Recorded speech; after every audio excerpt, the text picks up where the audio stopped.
की, सियावर रामचंद्र भगवान की, राधा कृष्ण भगवान की, ठाकुर जी महाराज की, पवन सुत हनुमान की, शालिग्राम भगवान की, तुलसा मैया की, गंगा मैया की, कार्तिक महात्मा की, जयकारा श्री राम दरबार की जय।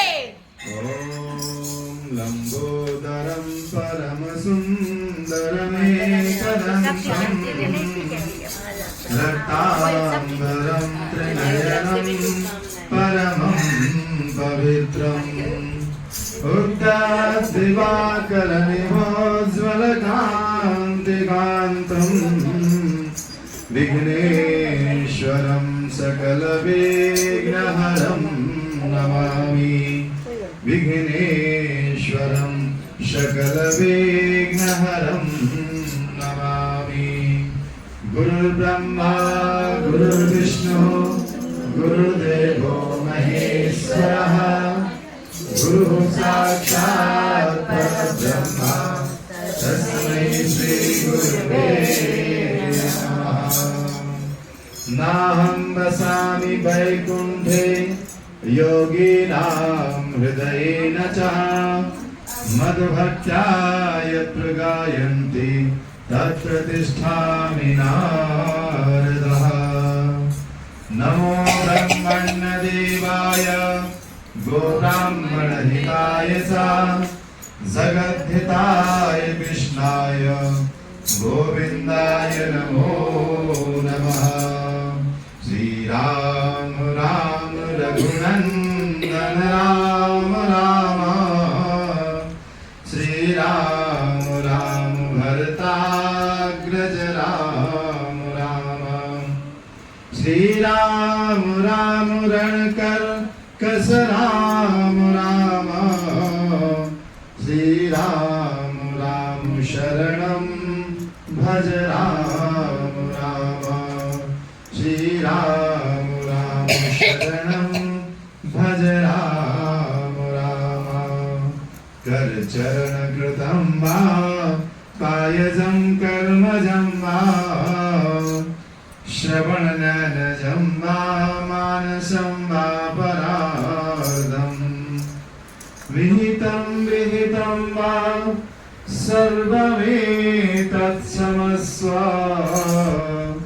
जय जय करुणाब्धे श्री महादेव शंभो, जय जय करुणाब्धे श्री महादेव शंभो। या देवी सर्वभूतेषु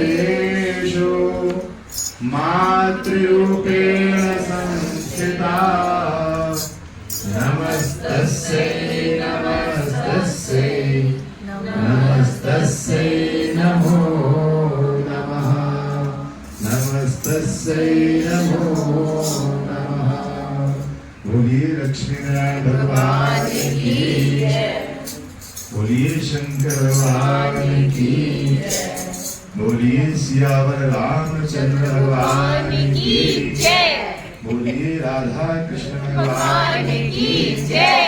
पवन सुत हनुमान की जय। ठाकुर जी महाराज की जय। शालिग्राम भगवान की जय। तुलसा मैया की जय। गंगा मैया की जय। कार्तिक महात्मा की जय। जयकारा शेरा वाली राम बोल साचे दरबार की जय। कार्तिक महात्मा कथा में कल आप लोगों ने जो कथा सुनी उसमें भगवान ने कार्तिक के महात्म्य को बताया कि कार्तिक का महीना मुझे क्यों प्रिय है और एकादशी की तिथि क्यों प्रिय है। इन दोनों का महात्म्य कल आपने सुना। इसके आगे की जो कथा है वो कहते हैं कि भगवान ने देवताओं से कहा था कि आपका संकट मैं यथाशीघ्र दूर करूंगा।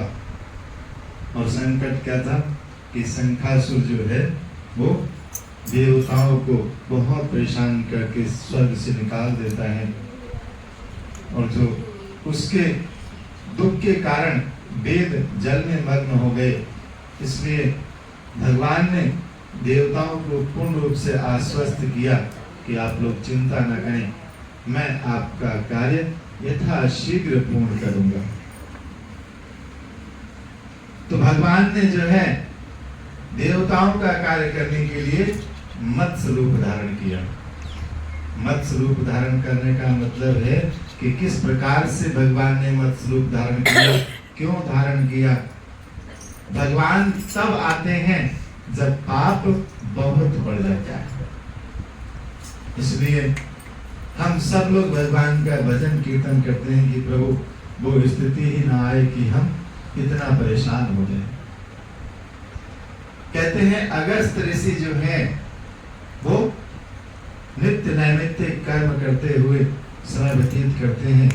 एक दिन की बात है कि वो स्नान करने के लिए गए हुए थे, और प्रातः काल स्नान करने के उपरांत भगवान को जैसे अर्घ देते हैं, तो जब हम किसी नदी या सरोवर में स्नान करते हैं तो स्नान करने के उपरांत वहीं से जल भरा और ऐसे दे दिया, यही विधान होता है।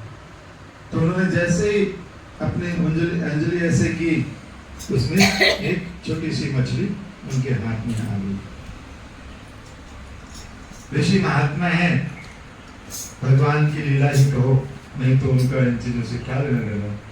प्रभु की लीला है, प्रभु जिससे जब जैसा चाहते हैं वो करा देते हैं। आपके मन में उसी प्रकार की प्रेरणा डाल देंगे और आप उस कार्य को करेंगे। ऋषि ने देखा कि हाथ में मछली आ गई, उन्होंने मछली को अपने कमंडल में डाल, यानी मछली को देख के उनका मन जो है मोहित हो गया कि हम इसे पाल लेते हैं, कमंडल में डाल दिया, और स्नान करने के उपरांत कमंडल लेके अपनी कुटिया में आ गए। लेकिन ये तो प्रभु की लीला है।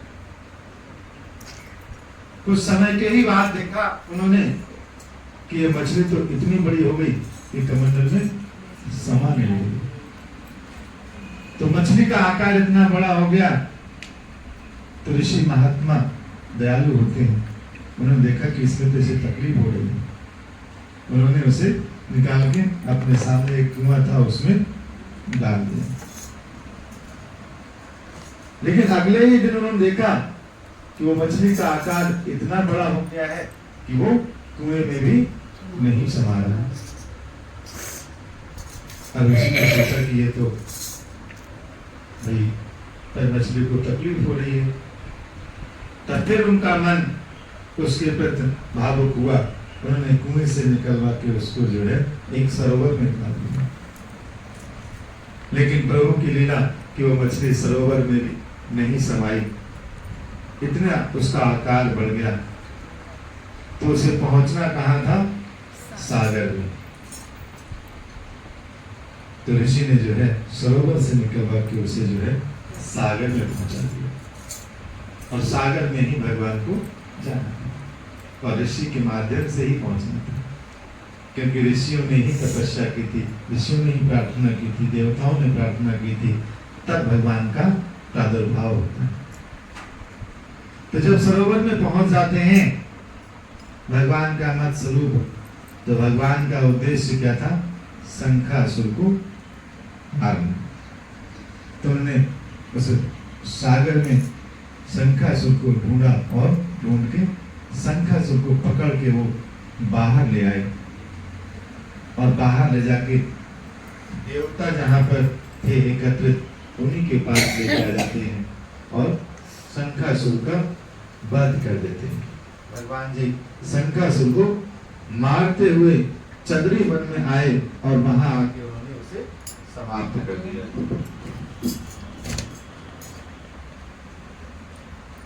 जब उसको समाप्त कर दिया, उसके उपरांत भगवान ने देवताओं से, ऋषियों से कहा कि अब आप लोग सागर में जाकर वेदों को ढूंढ के लेके आओ, क्योंकि वेद जो है वो समुद्र में इधर उधर तितर बितर हो गए हैं, अब आप सभी लोग जाइए और उनको ढूंढ के लाइए।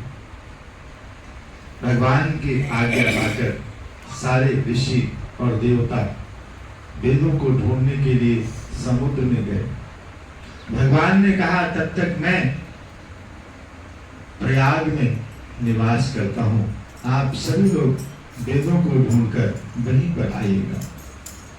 सारे ऋषि और देवता जो हैं वेदों को ढूंढने के लिए समुद्र में गए और जिसको जितने पेज मिले उन्होंने इकट्ठे कर लिए और सारे एकत्रित करके वो भगवान के पास प्रयाग में उपस्थित हो गए और भगवान के श्री चरणों में उन्होंने सारे वेदों को अर्पण कर दिए। ब्रह्मा जी बहुत प्रसन्न हुए वेदों को पुनः प्राप्त करके। भगवान ने आशीर्वाद दिया देवताओं को और ऋषियों को।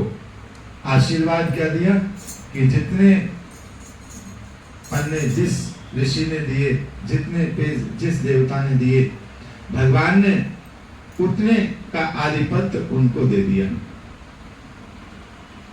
आज भी जो वेद पढ़े हैं, जो जानते हैं, तो पढ़ने से पहले एक विनियोग बोला जाता है। विनियोग क्या होता है? ओमकारस्य ब्रह्मा ऋषि इंद्र देवता तुष्टुप छंदः अगस्त ऋषि या वशिष्ठ ऋषि, ये बोला जाता है पहले, फिर बोलते हैं पाठ करने विनियोगा। तो भगवान ने उन ऋषियों को, देवताओं को आशीर्वाद दिया कि जब जब इन वेदों की कोई आवृत्ति करेगा, जब जब इनको कोई पढ़ेगा, उसके पहले जब विनियोग करेगा तो आपका नाम उच्चारण करेगा। यानी इसके ये देवता हैं, ये ऋषि हैं, ये छंद है, ये सारा बोलने के उपरांत वो फिर प्रारंभ करेगा।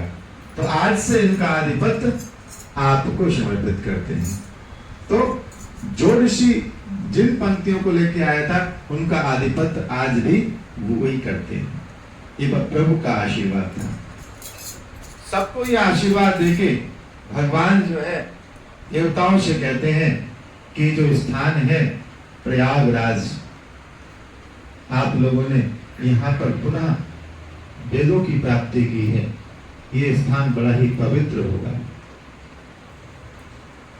और एक समय ऐसा आएगा कि सूर्य वंश में एक राजा होंगे जिनका नाम होगा भगीरथ। वो भगवान की तपस्या करके देवी गंगा को यहाँ लेके आएंगे और गंगा और यमुना का यहाँ पर संगम होगा।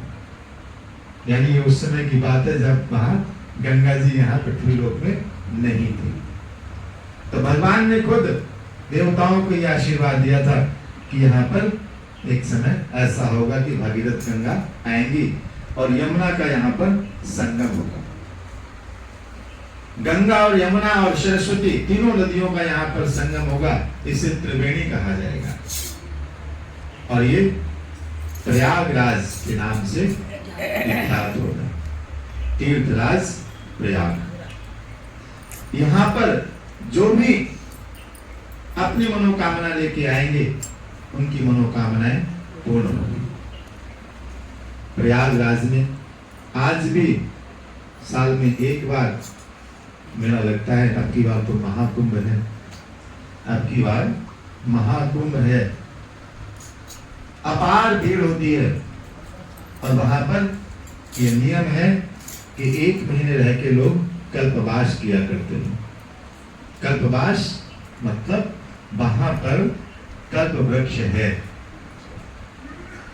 आज भी वहां पर कल्प वृक्ष है, लेकिन वो प्रयाग संगम के तट के बगल में एक किला बना हुआ है, बहुत प्राचीन। उस किले के अंदर एक बहुत विशाल वृक्ष है। दर्शन कभी कभी वहां के खुलते हैं, शायद जब वो महीना माघ का आता है तो 1 महीने खुले रहते हैं, लोग जाते हैं दर्शन करने के लिए। तो आप लोग भी जाइएगा तो वहां पे कल्प वृक्ष के दर्शन करके आइएगा और प्रयाग का पुण्य अर्जित करके आइएगा। तो भगवान ने प्रयाग की महिमा बताई है कि यहाँ पर कल्प वृक्ष है। तो कहते हैं माघ मकर रवि गत जब हुई तीर्थ पते आव सब कोई। माघ के महीने में मकर राशि में जब सूर्य प्रवेश करते हैं, जब हम कहते हैं ना मकर संक्रांति आ गई, तो भगवान ने कहा कि माघ मकर रवि गत जब हुई तीर्थ पते आव सब हुई। उस समय सूर्य जब मकर राशि में प्रवेश करेंगे तो पर्व बहुत महत्वपूर्ण पर्व होता है, हम सब लोग मनाते हैं। यहाँ भी रह के मकर संक्रांति को आप सब लोग मनाते हैं। और मकर संक्रांति का पर्व है भगवान श्री लक्ष्मी नारायण के श्री चरणों में मन लगाते हुए उस दिन जो भी हम अपने हाथ से दान पुण्य धर्म करते हैं वो अनन्य गुना होता है। इसलिए भगवान ने कहा कि तीर्थराज प्रयाग में उस समय जो आएगा उसका परम कल्याण होगा। तब से आज तक तीर्थराज प्रयाग की महिमा दिनों दिन उत्तरोत्तर हम सब लोग सुनते भी आ रहे हैं और उसका लाभ भी लेते आ रहे हैं। प्रभु ने देवताओं को आशीर्वाद दिया और प्रयाग की महिमा बताई और उसके उपरांत जो है भगवान अंतर्ध्यान हो जाते हैं। प्रभु अंतर्ध्यान हो गए, ब्रह्मा जी सहित सारे देवता भी अंतर्ध्यान हो गए, लेकिन उसके उपरांत अपने अपने अंशों को वहां पर वो छोड़ जाते हैं।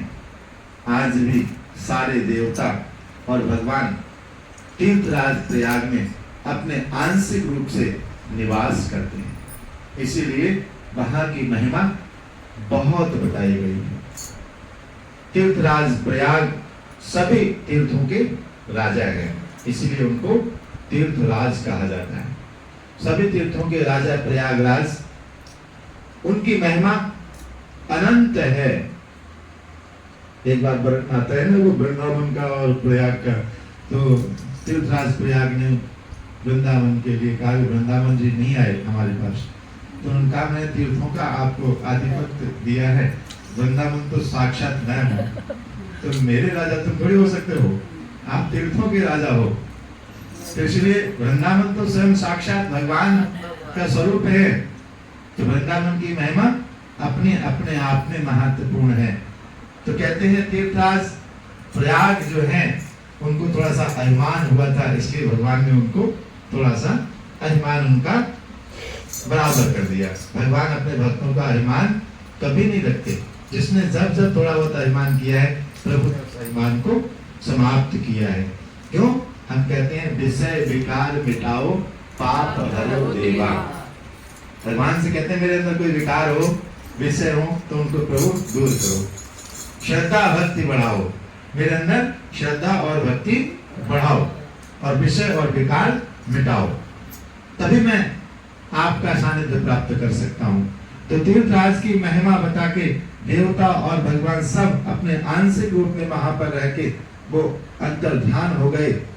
कहते हैं जो मनुष्य शुद्ध चित्त से इस पवित्र कथा को सुनते हैं अथवा सुनाते हैं, उन्हें यहाँ बैठे बैठे ही तीर्थराज प्रयाग के स्नान दर्शन का लाभ प्राप्त हो जाता है। इसलिए हम सब ने यहाँ बैठे बैठे ही तीर्थराज प्रयाग का दर्शन कर लिया। बोलिए तीर्थराज प्रयाग की जय, बोलिए लक्ष्मी नारायण भगवान की जय।